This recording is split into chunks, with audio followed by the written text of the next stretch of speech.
Hello everyone, welcome back to WB Blacksmithing. I know it's been a long time, but I have something to show you guys finally.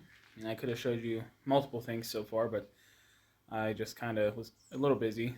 I actually haven't been doing as much stuff as I planned since we moved into the house, but I've been starting a little more the past week or two, so I'm gonna hopefully continue that trend there.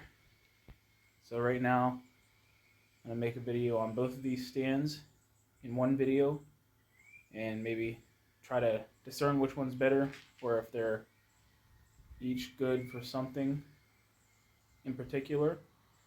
This is $59.99. That's $44.99 plus tax, obviously. But put them together here and see.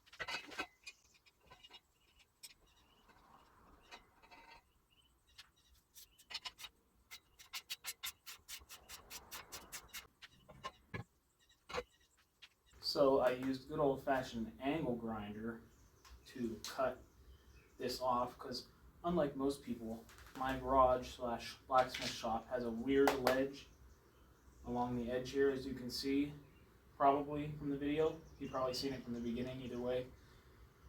So I have to account for that. So I cut off literally about the height of the ledge. I don't know if you can see down that far, but this is about as tall as the ledge that this is sitting on here.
So, just realized I screwed up a little bit. Apparently, the leg extensions are supposed to go in here before bolting these up. But in a way it does help me because I can undo one at a time and put this in here without trying to hold all that together. And then bolt through all this while holding it together. 3 layers. That'd be kind of annoying. It's kind of annoying to have to undo them after I already tightened them up. But I was about to put this on here, realized. So I just got that done. Undid 8 bolts and put 16 back in. And I know I'm gonna have to cut these off shorter, like I did with that stand. This obviously would be too tall on top of this ledge here, as I was talking about.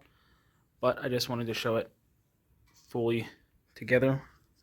These feet pop on, which would be nice on a regular floor. So, following setting up the stand where it's probably going to go, or roughly, I probably won't even bolt these down or anything.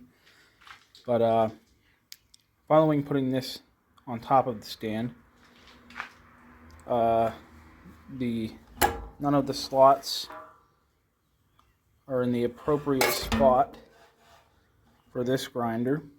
It's relatively close. If these slots were a bit longer, like an inch longer each, it would work. But this is a fairly small grinder. Well, another problem, that's how it goes, I think. I don't have any bolts that will work for this grinder. I have bolts that are the right length, that are too thick. I don't feel like drilling through the base of the grinder, which probably wouldn't be a big problem, but I still don't want to do it. And I have bolts that are the right thickness, but are either too long and have a smooth section and the threads start too far from the head, etc. Whatever. It's just easier. Take a ride to town real quick, get the right size bolts for this and the right size bolts for that.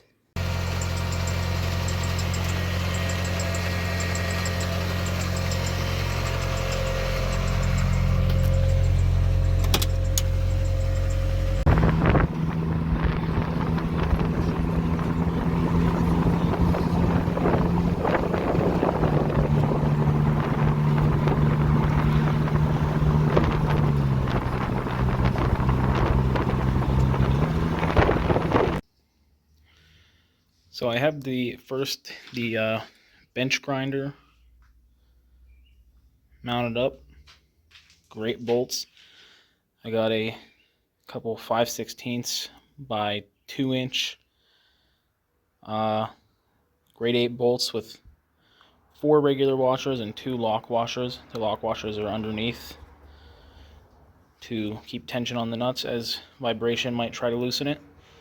But, you know.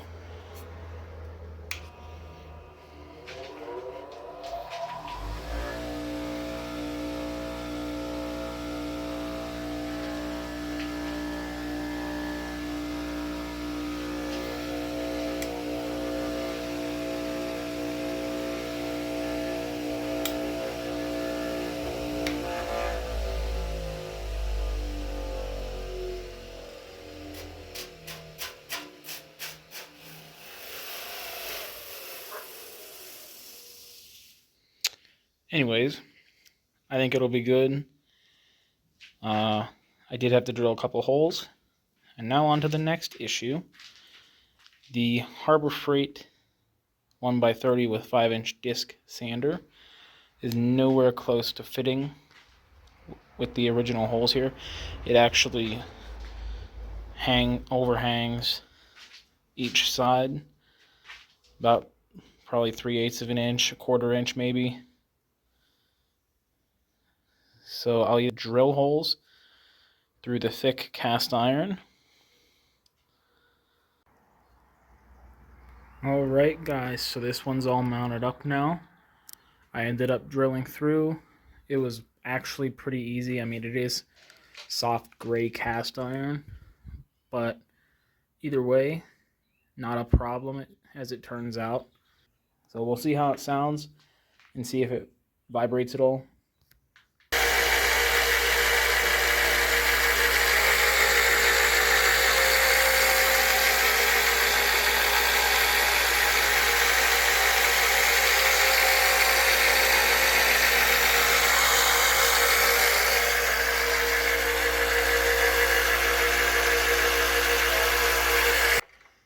So compared to the bench that was here just this morning, that I had this on, it wasn't bolted down or anything, but compared to that, it does seem a lot quieter, which is to be expected.